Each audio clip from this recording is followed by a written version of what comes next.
This is Daily Armenia, CivilNet's daily news digest. Here's what's making headlines in Armenia today. Starlink satellite internet services provided by the SpaceX company are now available in Armenia, the country's Minister of High-Tech Industry Mkhitar Hayrapetyan announced yesterday. He reported that Starlink services are now accessible in the country, offering fast and reliable satellite internet from cities to the most remote villages and hard-to-reach areas. This development was also confirmed by Starlink. In a social media statement, the company announced that Armenia has become the 130th country to gain access to the high-speed satellite internet service. Starlink aims to provide ultra-fast broadband internet in areas where traditional internet services are unavailable. Data exchange takes place between three objects. A terminal at the household level connects to a satellite, which then transmits the data to a ground station. However, the high cost of Starlink services raises concerns about affordability for an average Armenian household. The hardware required for private residences costs 160,000 drams, or roughly $400, while monthly service fees range between 18,000 and 24,000 drams. Given these prices, group plans that service entire remote villages could be a more viable approach for making Starlink a practical solution for rural communities. Armenia has become the second country in the South Caucasus to gain Starlink access after Georgia joined in 2023. The company's availability map also indicates that Azerbaijan is expected to launch Starlink services in the first quarter of 2025. That is, the deadline is in 3 days.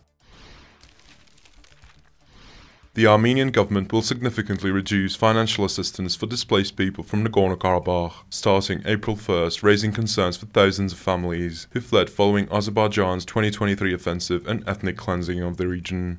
Monthly payments will decrease from 50 to 40,000 drams, roughly $100, with eligibility restricted to children under 18, people aged 63 and older, and those with specific disabilities, as well as families who lost their breadwinners. Support will further reduce to 30,000 drams in July. If the support is cut, many people will end up on the streets, warns Nana Hayrapetyan, whose family of 5 moved to the town of Hrazdan after being displaced. For most families, this assistance barely covers rent and utilities. Armenia's Ministry of Labor and Social Affairs points to the government housing certificate program as justification for the cuts. However, refugees find the program coverage insufficient.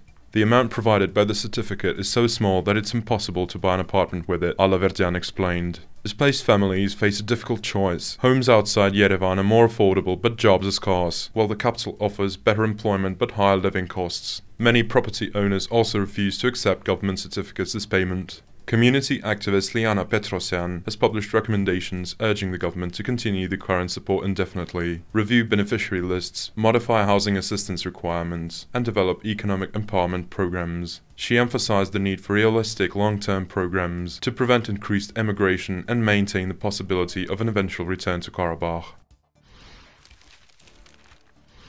You can also read our article on smoking prevalence in Armenia. Although the percentage of smokers in the country has dropped from 32% of the population in year 2000 to 22.5% today, Armenia still lags behind the global decline in smoking rates. This is especially noticeable when comparing Armenia to Eastern European countries with similar smoking traditions, such as Poland and Greece, which have implemented more aggressive policies to curb smoking in recent decades. Find out how Armenia compares to other countries and how its anti-smoking strategy aligns with global trends by following the link in the description.